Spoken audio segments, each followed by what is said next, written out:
नमस्कार. आता व्लॉग सुरू होतोय डायरेक्ट कोकणातून. तर मी बोलल्याप्रमाणे आजपासून आमचा कोकण टूरचा दिवस सुरू होत आहे. तर ही आहे आमची गाडी, जी सेल्फ ड्रिव्हन आम्ही बुक केली होती. गाडीचा शूट वगैरे करून आम्ही निघालो गणपतीपुळेला. तिथे जाण्या अगोदर आम्हाला रस्त्यात लागते ते म्हणजे आरेवारे बीच. तिथे गाडी थांबवून फोन शूट व ड्रोन शूट आम्ही दोन्हीही केले आणि निघालो आपल्या बाप्पाच्या दर्शनासाठी. गाडी वगैरे पार्क करून आम्ही पोचलो गणपती बाप्पाच्या मंदिराच्या परिसरात. स्कूल, कॉलेजेस यांना सुट्टी पडल्यामुळे इथे खूप गर्दी होती. बाप्पाचं दर्शन घेतलं, व्हिडिओज, फोटोज काढले आणि पोचलो आपल्या बाप्पाच्या प्रसादाच्या लाईनीमध्ये.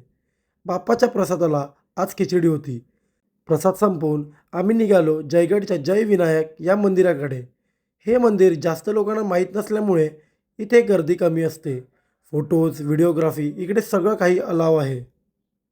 दर्शन घेतलं आणि निघालो त्याच मंदिरापासून फक्त 5 किलोमीटरवर असलेले कराटेश्वर मंदिर आहे इथे. हे मंदिर समुद्राच्या किनाऱ्यावर प्राचीन काळापासून स्थित आहे. या मंदिरात शिवलिंग देखील स्वयंभू आहे. हे किनाऱ्यावर असलेल्या डोंगरावर स्थित असल्यामुळे इथे हवा पण मनाला प्रसन्न करते. त्यानंतर आम्ही गेलो जयगड या किल्ल्यावर.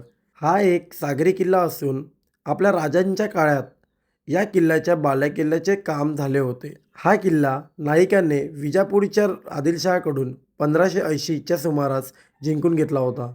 या किल्ल्यावर जाऊन आम्ही फिरलो, नेहमीप्रमाणे फोटोज, व्हिडिओज काढले आणि निघालो रूम शोधण्यासाठी. रूम शोधली, जेवण केलं आणि झोपलो.